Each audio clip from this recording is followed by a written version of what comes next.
welcome. You're in the right place if you're looking for the Deposit Compliance Q&A Forum materials for today's program. We don't have much for you. We have a simple, it's a packet with a cover page and some blank pages to take notes. In fact, if you don't have this printed out, your simple yellow notebook will do. The idea today is to get to as many of your questions as we can in the next hour. So if you want to use the official materials, that's fine. If you've got a yellow notebook, that'll do as well.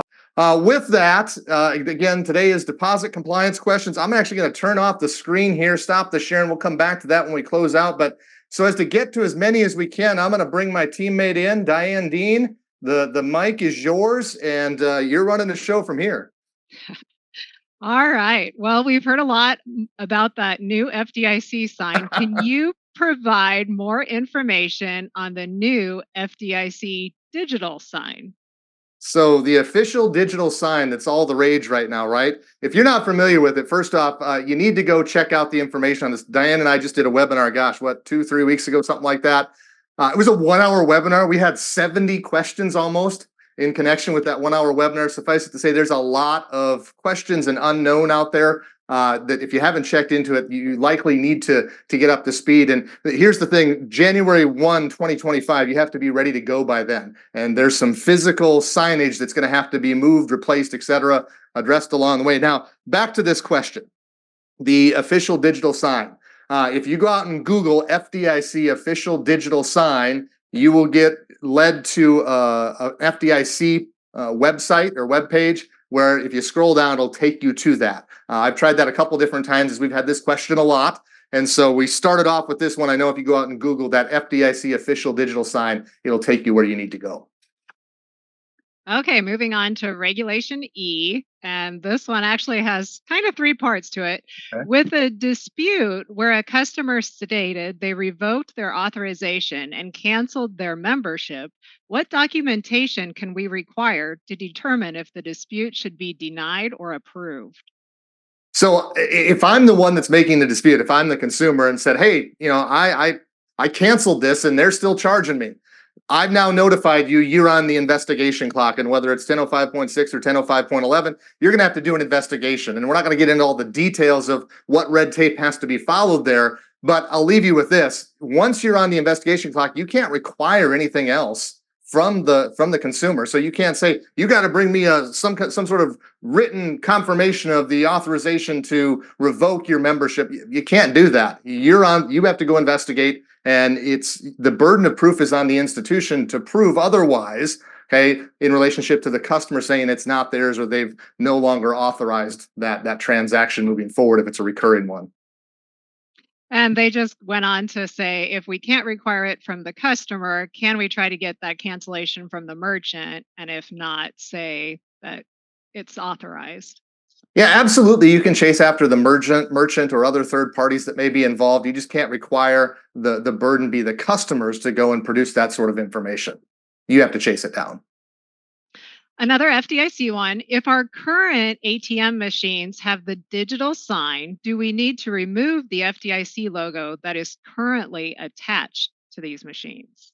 Okay, so there's a lot of in the weeds things that we can get into here, but the short answer is this. If you have an ATM machine that has the official digital sign already on it, whether it's required or not, that will suffice. If you also have, in addition to that, the physical sign on the machine, the gold and black lettering, that 7x3, that'd be fine too. But that official digital sign would be the one that we would look towards for compliance. Now, there will be instances with this rule where if you meet certain criteria, the physical sign may be all that you need and you wouldn't have to have that official digital. But I think this question said they have the official digital, so we'll run with that. Reg CC, if a customer makes a large deposit into separate accounts, does it change the amount we need to make available? In other words, do we look at the deposit as a whole, even though it involves multiple accounts? Well, let's make this easy. Let's assume that these are demand accounts, so transaction accounts subject to Reg CC. Then what we're going to look at is the deposit as a whole, not on a single account basis. So look at that account as a whole, or I'm sorry, that deposit as a whole when you're making, whatever amount available up front, if that's the case, or if we're doing like a large deposit, the amount over the 5,500 marker, look at it as a whole. This one is on Truth in Savings Act and specifically advertising. Is a sign in the front window of an institution intended to be seen from the outside of the building that advertises a CD rate considered outdoor media to be exempt from certain requirements, or does it fall under the indoor signs? So, long question, short answer. Essentially, the Truth and Savings Act has a carve out that says, all right, if it's an indoor sign, then you don't have to do most advertising requirements. You don't have to comply with them. However, I think I caught in the first part of that. I was trying to take some notes here that there was a rate, and if we're talking about deposits, the rate that has to be disclosed is an annual percentage yield. What it says is it can be an APY or annual percentage yield that must be presented plus a disclaimer that says for further details, essentially, that you can reach out and talk to someone about that or where to go for further details. But those two things would be required if there's a rate of return that's listed. Back to Regulation E. If a customer emails the institution or a specific employee about an EFT error, are we required to consider that the date we are notified? So what I mean, it really doesn't matter how you get the dispute. You need to accept it in the manner in which it comes in. So a chat, an email, a phone call, in the lobby, teller line, those would all be putting the financial institution on notice when it comes to Reg E. And I want to throw this out there too. This is what the third or fourth, I think, Reg E question already. That's another webinar that's in our library that if this is something you struggle with, I encourage you to go check that out. That it's a 2-hour program. We get into things just like this question. And that goes with anything that we're covering today in these Q&As. If you find yourself hungry for more, we've got a menu with different types of entrees on it that may or may not be to your liking relative to that topic. I encourage you to check it out, or as always, reach out and speak with us. Phone, email, chat. We can get you going in the right direction. Back to advertising. Is there any kind of exemption under Regulation DD for deposit ads and rates that play while a caller is on hold? This one was pre-submitted, and I actually went out and did a little. No, there's not. I thought maybe there might be. Just I don't spend a lot of time there with the phone call stuff. There's no carve out for those phone calls. So all of the required advertising would need to be listed there as far as triggered terms. This next one takes us to the Fair Credit Reporting Act. When opening a deposit account, we run a report similar to a qualifile to look for signs of identity theft or other red flags, and also to see any prior debts with another financial institution. If we were to deny the account solely for red flags related to identity theft, would we need to provide an adverse action notice? Yeah, I mean, the adverse action notice on the deposit side is all about FCRA. So it's an FCRA adverse action notice. The red flags and anything else in that report that you're using based that you're taking adverse action based upon would trigger that adverse action notice. Now, I'm also assuming that the report has been published by something that we would deem a consumer reporting agency. And it sounds like it would be, then yes, that would trigger that adverse action notice requirement. On an EFT claim under Reg E, what is the expectation for provisional credit when someone has closed all of their accounts? Do we need to issue a cashier's check during our investigation instead? And then the second part, what if we want to take the provisional credit back? Yeah, so this gets a bit tricky. So if I'm your consumer and I've closed my account, yet I, doing some research and I find out that something wasn't mine or I didn't authorize it, you don't get to turn me down because my account's closed. So you have to work the dispute. Well, if it's in line with 1005.11 and the rules there, if it meets that criteria, then if you ask me to put it in writing and I do, then you need to give me walking around money. Now, probably not the same way you give me walking around money for other people that have actual open accounts. You can't just drop it in there. You're going to have to send me a check, a cashier's check or something like that, that allows me to walk around with that money.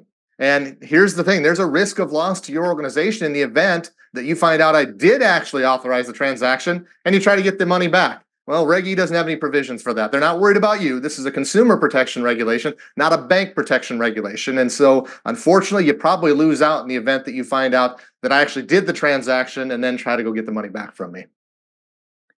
Back to advertising on social media. What if we trigger additional disclosures, but the social media platform doesn't allow us to link to a website for more information and disclosures? Can we just include the website address and have the customer go find it themselves, or should we type out all of the fine print on the social media post? Okay, so let me start with this. Social media is not exempt in any way, shape, or form when it comes to advertising. There are things in Reg Z, Truth in Lending, and Reg DD, focus of our topic today, that can be one click away. So if you can satisfy the one click away stuff by way of something on the social media post or website or page or whatever, that would suffice. But there are also things like FDIC, member FDIC, there isn't a one click away thing for that. It needs to be right there staring them in the face. So one click away will work when it's allowed, but there are some things that are not allowed one click away. Overdrafts, that's another popular topic. We're Yeah. look we're looking for guidance on payment arrangements for our overdraft department who want to set up a payment plan to bring an overdrawn account in good standing. Can we do so without triggering truth in lending disclosures? And if so, how? Well, I also want to mention before I answer this question, make sure that you're in tune with the proposal on the new overdraft requirements for very large financial institutions, and then understand that there's affiliates of very large financial institutions that may themselves not be very large that will also be pulled into this. And then there's going to be an indirect impact on those of you that are excluded. Okay, and most people think, oh, I'm just done. Well, no, there's going to be an impact there. Trust me. So make sure you check into those things. And if you want more, we've got an item on our menu coming up. I think it's a few weeks out where we're going to address that. It's a 1 hour quick webinar. But if that's something that you need more information on, we've got you. But back to the question. So they're trying to steer clear of truth in lending for repayment plans associated with an overdrawn account. There is guidance out there on this. And so to steer clear of truth in lending, the short version goes like this. It needs to be payable if it's going to be in writing, and that's the only way it's going to work if you're going to put a program together. So if you put it in writing, it can't be in installments of more than 4 payments. If you go over that magic 4 number, that's going to bring truth in lending to the table with the way the rules sit right now. We fast forward and this proposal becomes final. That completely changes my answer if you're a bank that's subject to those new rules, because it's going to bring card act stuff and all kinds of fun things and not so fun things to the table.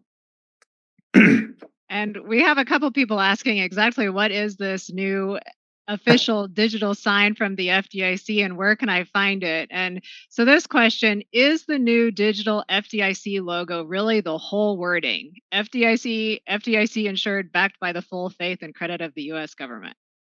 I had a hunch that this would be the star of the show here today, the FDIC stuff. I also had a hunch that there's probably a lot of you listening that maybe haven't caught wind of this yet. And that's fine, you've got time, but you have to be ready to go by January 1 of 2025.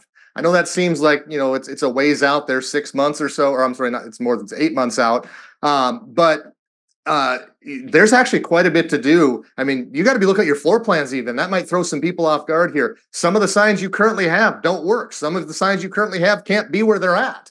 And so there's more there than meets the eye. If you haven't checked out the nitty-gritty details on that, I'm going to encourage you to go check that training out in our library on demand. We just did it less than a month ago. The FDIC signs and advertising statements. Again, 1 hour. We get into everything you need to know there. But back to the question, yes, that whole statement, and I don't have it in front of me, if Diane, if you could repeat it, the whole thing is what the official digital sign is.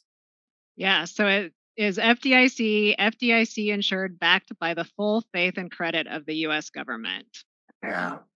There's a whole bunch of text and size, color requirements. So Yeah, we're talking ATMs, your website, any place where they can transact business as far as deposits, home pages, home screens, landing pages. I mean, all sorts of places. And then what we haven't even talked about, there is a non-deposit sign that also has to be in certain locations, both physical and electronic, and it can't be in the same place as the official digital sign or other member FDIC signs. And I probably gave most of you a headache. I apologize, but if you haven't been through that training, you need to get it somewhere. back to Reg E. Is the Reg E opt in form required for every checking account with a debit card, or can someone opt in at the membership or relationship level to cover each account? Yeah, unfortunately, the membership relational thing's not going to work there. It's on an account by account basis. Reg CC, can we place a hold on a deposit to a savings account? And if not, do you have any other suggestions on what to do if we believe a check is fraudulent?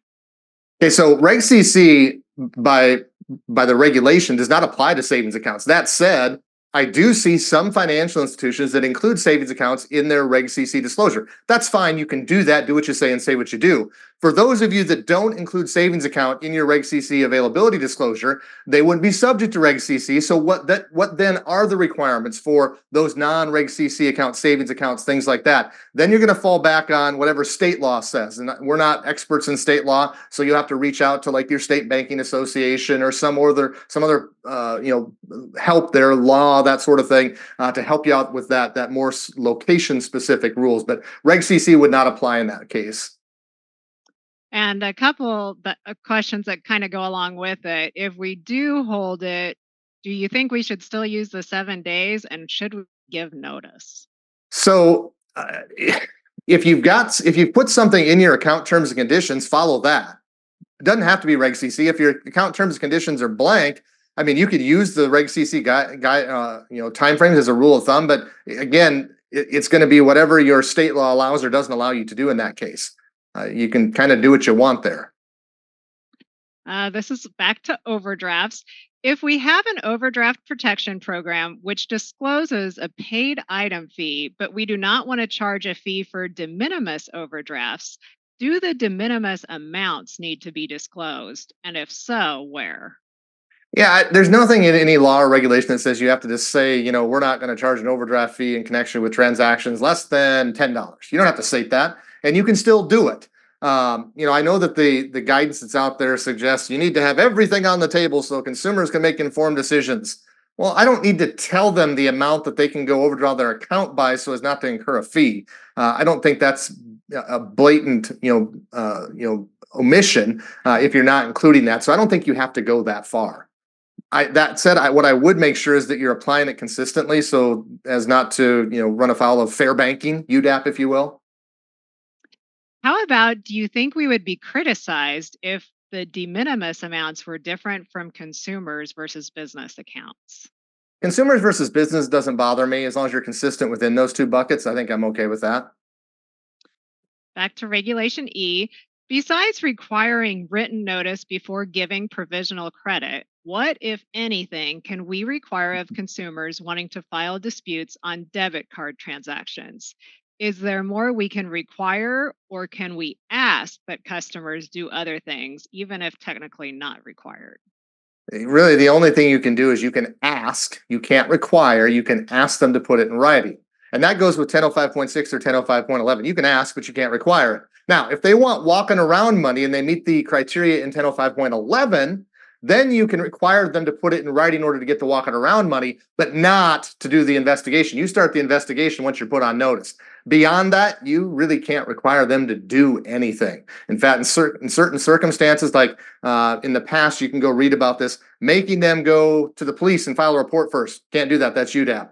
Making them go to the merchant first. Can't do that. Okay, that's UDAP. There's all kinds of examples out there. Essentially, you take the dispute and you investigate it, and they sit back and wait to hear from you. That's essentially how it works. Back to that new FDIC rule. Is it going to still be okay for our lenders to accept deposits and bring them to the teller line? Oh, it's going to get dicey when it comes to lenders taking deposits. Now, I want to be careful because there could be we could end up with another question here that's just twisted up a little bit that changes the answer I need to give here. So imagine I'm a lender and Diane comes into my office and sits down and she wants to make a deposit in her deposit account. There's nothing on the surface here that's going to prohibit me from taking her deposit and taking it to the teller line or even taking a deposit in that office because the loans that I make by themselves are not non-deposit products by definitions. However, if I offer in my office here any sort of non-deposit product, I can't also take deposits in that same office. Now, the question was, can I walk Diane to the teller line? Yeah, all day long. I can't take the deposit in my office if in my office I also offer any sort of defined non-deposit product, like credit life, disability insurance, that sort of thing. And that's where the rules are changing.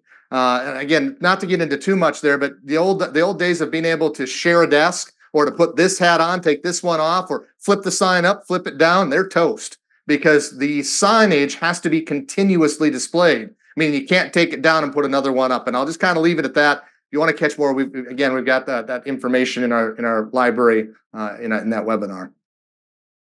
Back to some definitions under Reg DD, Truth in Savings. Does a minimum balance to earn interest mean you have a tiered rate account? No, in short, that minimum balance to obtain a certain interest rate, and then it's something different if you don't have that minimum balance. That's not defined in Reg DD as a tiered rate account. Under Regulation E, if a customer sends money using Cash App, for example, is it unauthorized? The customer did the transaction, but immediately thereafter realized it was a scam. So there seems to be a misconception out there that if I used Cash App, Venmo, Apple Pay, PayPal, we could throw all the other ones out there. There's all kinds of them, right? That they're just unauthorized. No, and you said it. I was in the middle of that question. Say it again. The customer did what, Diane? The customer did the transaction. Customer did the transaction. They authorized it. So if they authorized the transaction, it can't be an unauthorized transfer. Now, if the amount was authorized differently and then it was carried out in an amount different than what I authorized, that's a whole different story.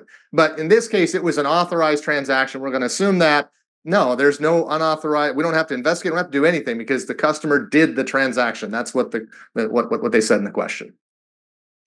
Back to Reg CC, do we need to give 225 next day availability on an exception hold?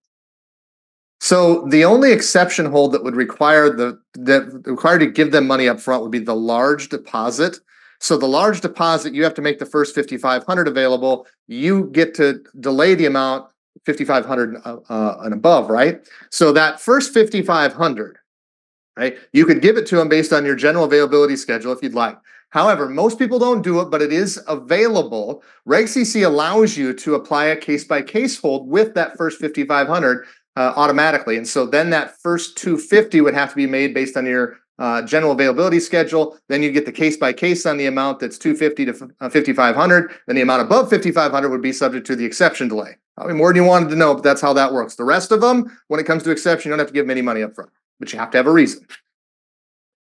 Represented items. Can we still charge multiple NSF fees on represented items if we've disclosed our practice for doing so? You'd certainly like to think so, but I tell you what, if you go read for sure the OCC's latest on this from last year and the supervisory highlights that the CFPB put out last year, and I don't know those dates and months off the top of my head, but the language there is such that even if properly disclosed, these still might bring consumer harm and therefore be subject to unfair, deceptive, or abusive acts or practices with greater emphasis on the term abusive. So I can't say, hey, you've properly disclosed because we don't know what properly disclosed means because the regulatory agencies don't seem to think that you maybe can properly disclose this. I think they have a short life left in them. The NSF proposal that's out there doesn't quite kill them, but I think this abusive terminology, the way the CFPB is applying it, okay, may be the death nail, if you will, when it comes to NSF fees when there's more than one that you're trying to charge with a single transaction. Under the FDIC changes, will the sale of credit life insurance trigger signage? Yeah, I think I kind of mentioned that earlier, but we'll hit the home run here. So again, if I'm a lender and I offer loans in my office, hey, the loan itself is not a non-deposit product. Okay, there doesn't need to be non-deposit disclosures in my office. But if I offer credit, life, and disability, that is a non-deposit product that triggers the continuous placement of the non-deposit sign. Now, there's not a model sign, but there's model language. So if I offer that in my loan office, it has to be there, okay, on the wall, on the desk somewhere. Now I can't take deposits in the same place ever because I can't take that sign up and put it down. That doesn't work. It's got to be continuously disclosed in those places where that activity occurs, as does any deposit taking disclosures when they can't be in the same place. So I guess back to answer the question, yeah, that is a non-deposit product that triggers the non-deposit language. Under Regulation E, are we required to investigate transactions with Venmo or Cash App when our customer has an account with them, or can we direct them to the app administrator? Yeah, another big time misconception. Not last December before the CFPB put out a bunch of information on this. Essentially, the way those app products work is they're connected to a bank account, and then when I conduct the transaction through Cash App, Venmo, PayPal, Apple Pay, all those fun things, what I do is I go through the app and it pulls money from my bank account to do it.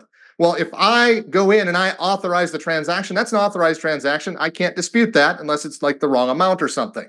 That said, if I come to you, that is an electronic funds transfer that you are covered by that's covered, and you would have to investigate. You can't say, "Oh no, sorry, that went through one of them app providers. You got to go to them." You can't do that. It's your EFT. Now, if they go to those app providers first, the book answer is those app providers should handle it.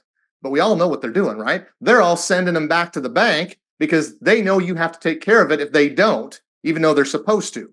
So they're making you do the heavy lifting and you really can't get out of it. So if it comes to you, it's your baby. You can't pass the buck and send them somewhere else. Under Reg CC, can we refuse a check that has been coming in by mail and is payable to the financial institution, such as a bill paycheck? Yeah, I'm not aware of anything. I'm not aware of anything that would require you to accept it. You can refuse that. Is the new official digital sign under the FDIC rules only required when we put in a new ATM, or do all of our existing ones need it? Okay, so make sure I get this right. I'm shooting from the hip here on this. Actually, you know what? I've got my manual here. Hold on. I brought this. I figured there'd be FDIC signage questions today.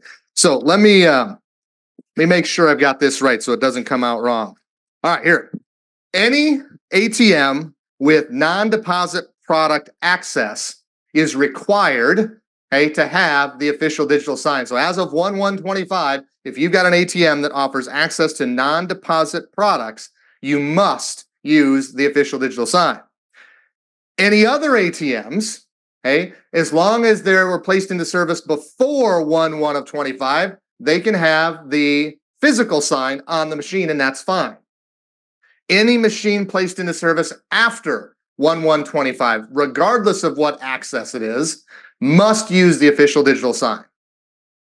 So again, any non-deposit access has to use the official digital sign. Any new ATMs placed into service after 1/1/25 must use the official digital sign. It's only ATMs that were already out there with no access to non-deposit that can get away with the official physical sign, the 7x3 gold, that sort of thing.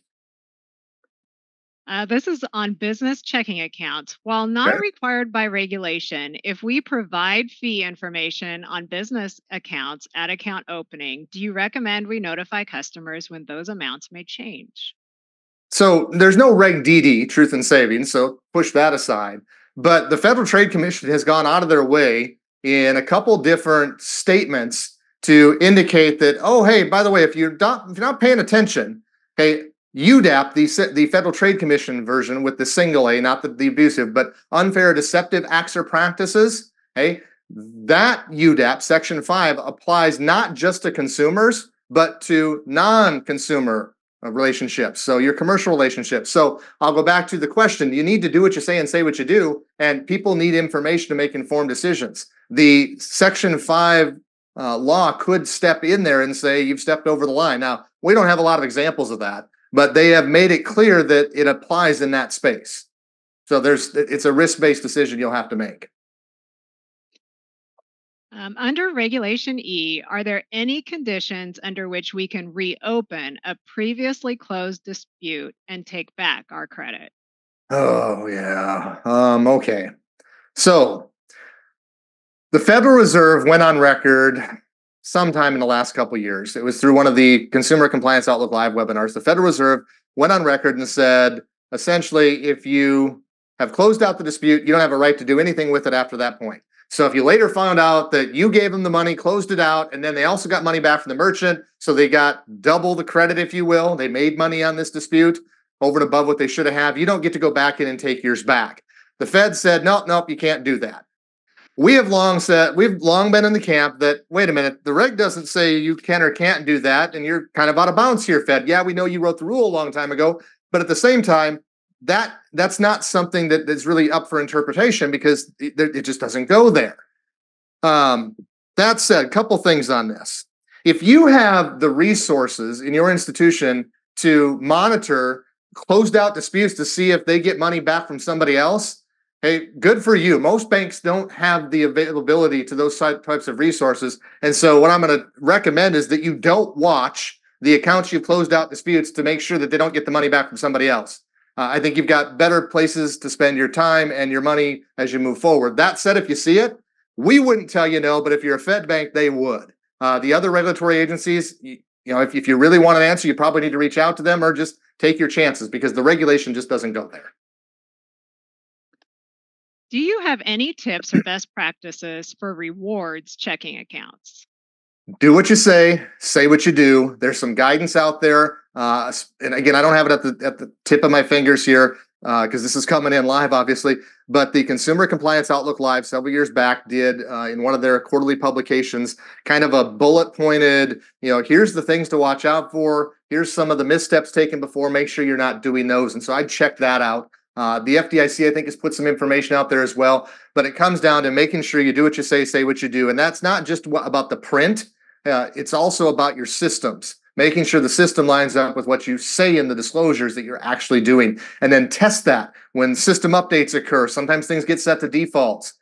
Do some system testing, making sure the parameters are where they need to be as you move and shake and go forward. Under Regulation DD, is a discount offered at a local merchant considered a bonus? No, I believe that Reg DD carves that out. Yeah. Okay. You're shaking your head. Good.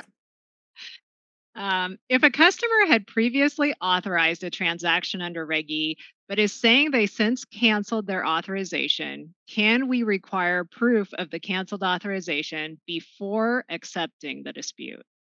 Yeah, this is similar to that question we had earlier. Once you're put on notice of a dispute or an unauthorized transaction, you have to start your investigation.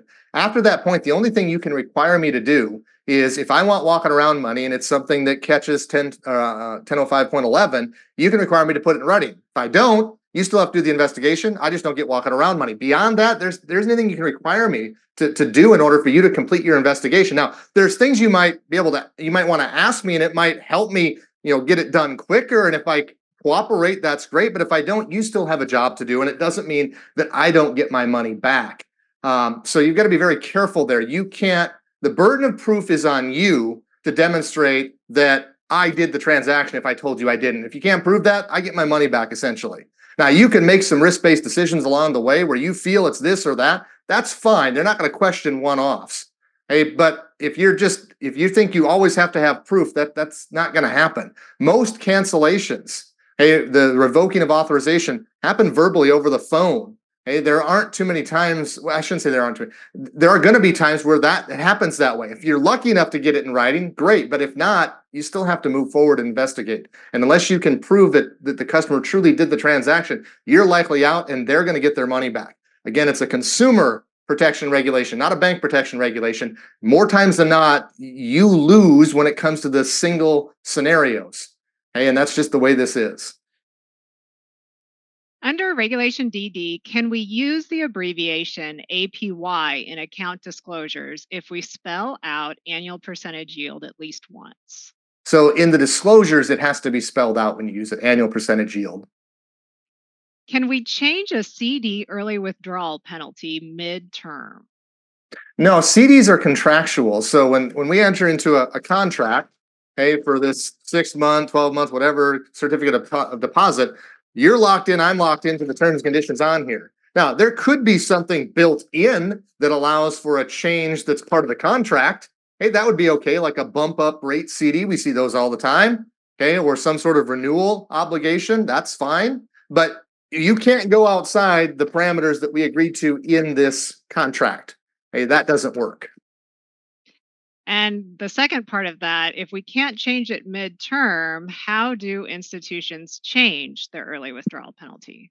Well, if they're doing that midterm, they're not they're breaking the law. They're breaking the regulation law, whatever you want to call it. They're out of bounds. So it's either in here that whatever they're doing, or they're not supposed to be doing it that way. Under the new member FDIC rules, if we have an investment representative who currently visits different locations on different days, borrowing an empty desk at each location, will this still be allowed? As long as that empty desk at that location is only used for that purpose, because when they sit down at that desk, they're going to be offering non-deposit products, right? And so in areas where non-deposit products are taken or discussed or offered, there has to be a sign that is the non-deposit product sign. That sign has to be clearly and clearly, conspicuously, and here's the key word, folks, continuously posted in those areas. It can't be flipped up and flipped down when the investment officer shows up there. The idea behind the FDIC signage and statement rules, it's about alleviating consumer confusion. It goes back to the 30s.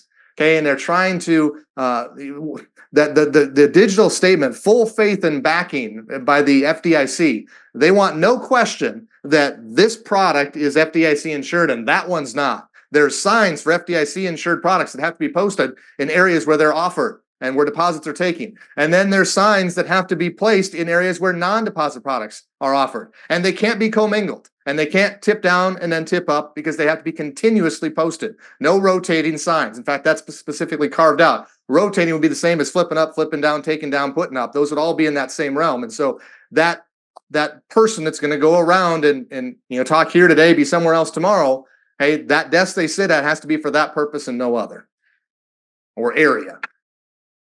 Are there any tips or best practices for segregating deposit products from non deposit products in mixed ads?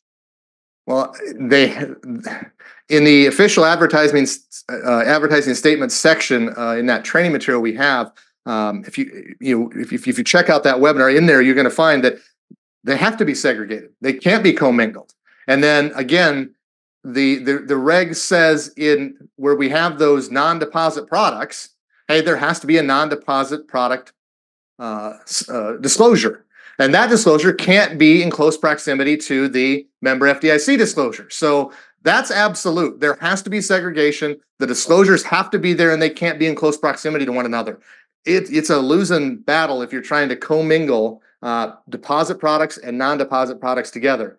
I'm probably not making a whole lot of friends here with this, but if nothing else, hey, what you're maybe taking away from this is whether it's training from us or somebody else, check out the training on this. There's more there than what you think. There's in the runway here, 8 months between now and January 1. And we're talking about signs in buildings, on machines, in offices, long-standing procedures that you've utilized to, with people to take deposits here and walk them there that are going to change. Floor plans. I had a bank last month called me up and say, I did that FDIC signage. You mean we really got to look at our floor plans? We've got the investment guy sitting right by the front door so they can catch foot traffic. I said, where's your teller line? Well, right next to him. Do you have other space for him? Well, yeah, there's empty offices back here. You probably need to look at those. I know that's not what anybody wants to hear, but when the examiner walks through and goes, wait a minute, did you not catch the memo on the new FDIC signage and statements? This guy can't be, this gal, she can't be next to this teller line. You've got offices back there, get them moved.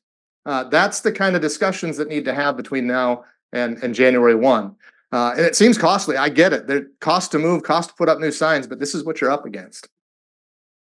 And right along those lines, we have someone put in that, what does close proximity really mean? And they didn't see that clarified or defined in the final rule, but just wanted to make sure that that wasn't clarified. So, Diane, you and I, about an hour and a half ago, had this very same conversation about, what does close proximity mean? We were answering one of the 70 questions that came in connection with that webinar. That again, if you purchase, you get access to those as well. But I don't know. We went and looked at the section by section. Close proximity, it's not defined. It's going to be subjective, and you all know what that means, right? It's the how good or bad a day did that examiner or auditor have on the way to your bank, when they arrived. If they tripped over the cat and stepped in the mud, crashed the car on the way, you're going to have a bad day. If things are good, they might let you slide this time around. Very subjective. How about these non-deposit product disclosures? Do we need to have them in our safe deposit box areas? So the definition of non-deposit product excludes loan products, credit products, as well as safe deposit boxes. So there's no specific signage that needs to be there for loans or safe deposit boxes. See, you gave good news. There you go. Yeah, right? Under Reg I love E, the positive. You touched on email notification of a Reg E error. If Uh-huh. we receive notice via our chat function of our online banking platform, is that written notice like an email would be? So Reg E in general hasn't kept up with technology, and we're in dire need of an update for Reg E, but we don't want it either, right? Because if we get an update, it's going to be worse than what it is today. And you all heard the answers I gave earlier, and you didn't like them. I'm certain. Very consumer friendly regulation. Well, think about that in how we answer this. In fact, I think it was just last month in one of our team meetings, Diane, as a team of consultants, we get around a table. We call it the Knights of the Round Table, and we chewed on this. And I think by the end of it, didn't last very long, but we all chimed in that however you get the message, you got the message. Whether it's a chat, an email, a phone call, a text message, you're on the clock when it comes to the investigation at that point. If we offer a 13-month CD special that automatically renews to a 12-month CD, do we need to include a disclosure for the 12-month CD or is it exempt since the term does not exceed 12 months? So the original term was more than 12 months, right? Yes, started out Yeah, as a so I 13. I think with the original term being greater than 12 months, I'm in the camp off the top of my head that you would have to do the full disclosure on this one. Agree? I do agree. Yeah. Yeah. Would you discuss potential risks with preferential deposit rates? So uh, your risk right off the top of my head is going to be UDAP, unfair, deceptive, or abusive acts or practices. But as just kind of thinking out loud here, I'm also thinking, and I guess that's where this lands. You've heard the CFPB push this fair banking, fair marketplace. And so this is the fair deposit. Now, they took a swing on this thing and with their update to their UDAP manual, and they backed off. But I don't think they're done here. So this whole idea of a fair marketplace, fair deposit, if you will, it's real, even if there maybe was a small setback there. So you absolutely don't want to be doing it based on what is an illegal discrimination factor, borrowing from Reg B. I know that's not a deposit thing, but you wouldn't want to do that at a very minimum.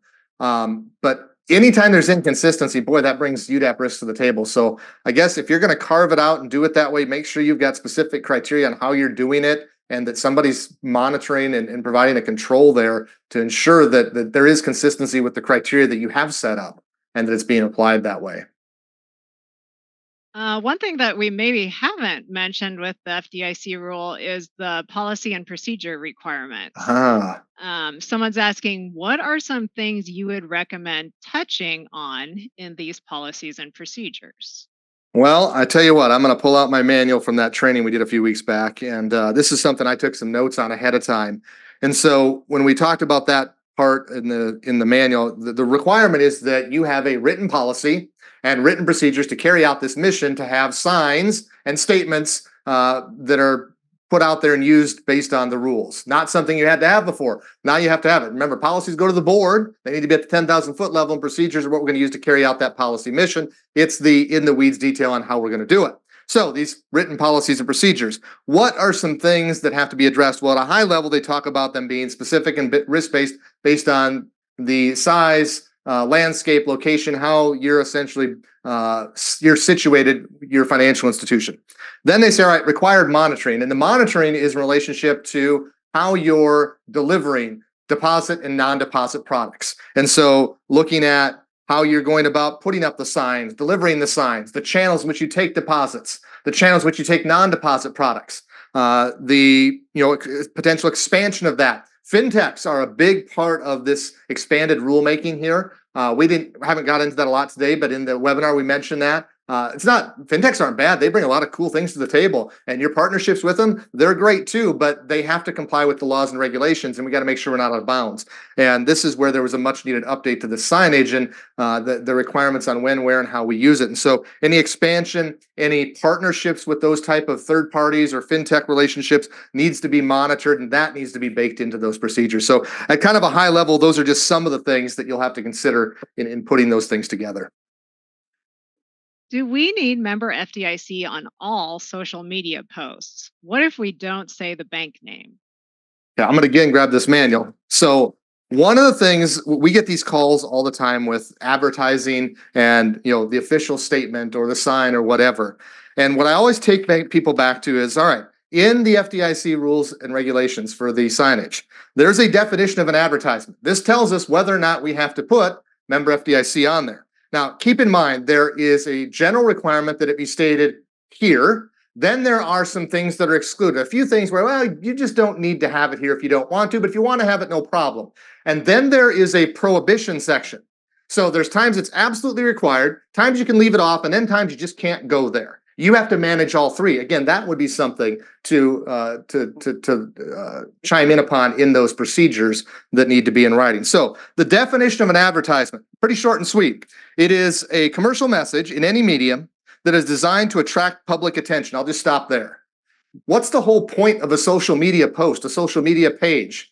To attract attention, right? So they're absolutely advertisements. So general rule is it needs to be included, the member FDIC. So are there any exclusions? There's no exclusion for social media. Now, social media will have some prohibitions if we're talking about non-deposit products, because that could happen out there. So even in a social media space, you can't commingle things. I can't be talking about FDIC insured deposits and some non-deposit product in the same breath, because I would then trigger both disclosures, the non-deposit and the FDIC, and they can't be in close proximity, okay, which would be in the same social media post. So you're going to have to be careful on what you do there. Again, another thing to consider with respect to your procedures, what you do and what you don't. Now, I assume that most of you have a social media policy. Maybe it doesn't go this far. Maybe it needs to. Something to think about. So I'd absolutely, the social media post is an advertisement. Now we have to just decide, what are we doing? And then based on what we're doing, it probably needs to be there, but maybe we're doing this other thing too, and we shouldn't be doing both at the same time. So you have to figure out what you're doing and then decide which disclosure needs to be there and which one maybe doesn't. Under Regulation E, can you explain further when you have to investigate and when you do not with Zelle transactions? So the Zelle platform is typically tied to your financial institution. Okay. Or if it's not, it's through an app. I'm not a Zelle expert, but the point is if it's connected to your customer's bank account, then if they come to you, it's your problem. Now, if it's authorized, if they hit the send button, the pay now the button, as Diane said, they did the transaction, that's not an unauthorized transaction, not something that you have to investigate. But if it's an account at your bank linked to the Zelle, whatever, then it's your problem if they come to you. With a Reg E dispute, if additional information is needed during our investigation, we formally request the additional information from our customer via a letter. If the information is not received by our deadline, the letter states the claim will be closed 10 days after the due date. Is this compliant? No, you can't do that. Sorry. Can you share recommendations regarding disputes, I'm assuming received over the 60 days timeline of the transaction? I know the responsibility of investigation is always there, but I am looking for an answer regarding the liability of unauthorized transactions over 60 days old. Yeah. So Reg E has two different sections in which investigations are conducted under. If the customer tells you within 60 days of receiving their statement, then you have to follow the rules in 1005.11. Okay, and 1005.11 puts you on a clock. There's a bunch of boxes you got to check. There's red tape you got to follow, and you have more rules you have to work with. Okay, but you still can't require them to do anything beyond requiring them to let you know about the dispute. And then if they want walking around money, they have to put it in writing. Otherwise, you have to investigate and they get their money back unless you can prove otherwise. Now, let's say they didn't tell you within 60 days of receiving the statement. Okay, the number one misconception when we do Reg E, whether it's live in front of people or our webinars or phone calls or when our review team goes out and does reviews in institutions just like yours, find out what you know, what you don't know. The number one misconception is that the people on your front line, not usually the rocket scientists. So imagine, if you will, that Diane is the backroom rocket scientist. She knows Reg E inside and out. Most of you have a Diane, right? Okay, if you don't, you need to go find one because they're going to make your job a lot easier. But here's the deal. If the information doesn't filter its way to Diane, it doesn't matter how smart Diane is, okay, you have Reg E problems if your filter's clogged or if your filter doesn't work. So if you have people on the front line, loan officers, customer service reps, tellers, whomever else is roaming out there taking phone calls, meeting with people in the lobby, And they have this thing if they have this thing in their mind that says, well, gosh, you didn't tell us within 60 days. Sorry, you're out of luck.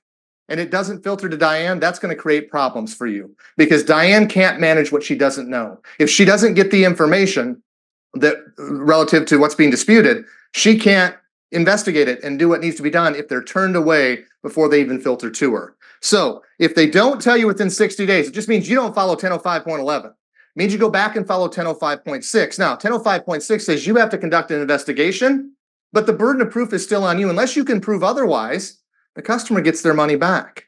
And so you're not on a clock, hey, but you still have to conduct, and then unless you can determine that it was in fact authorized or a different amount, hey, then the customer gets their money back.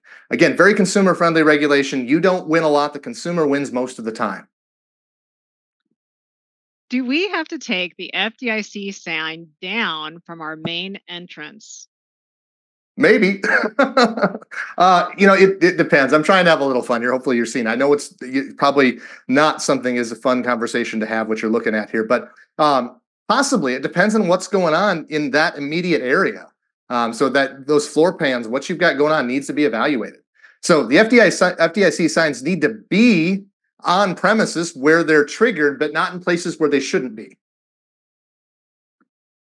Do the policy and procedure requirements under the FDIC rule, does that need to be a separate policy or can it be included with other things? So can you bake this FDIC policy and procedures into something else? You certainly could. Compliance policy, advertising policy, something like that. You'll just need to make sure that you can absolutely, point out that this is where we address that.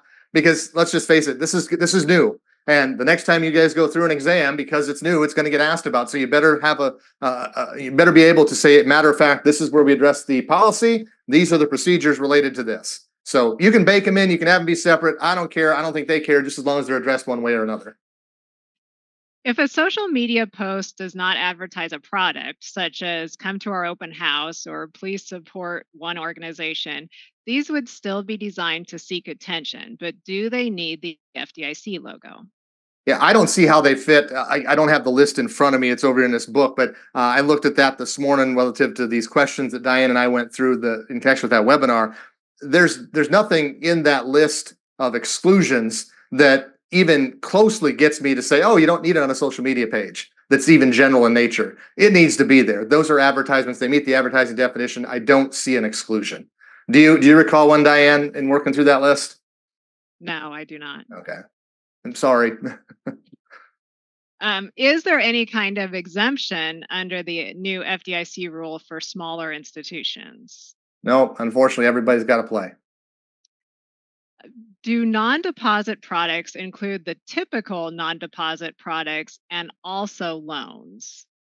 So loans are carved out. Loans and safe deposit boxes are specifically carved out. Let me see if I don't believe off the top of my head there's anything else. Yeah, included would be insurance products, annuities, mutual funds, securities. The big ad was crypto assets.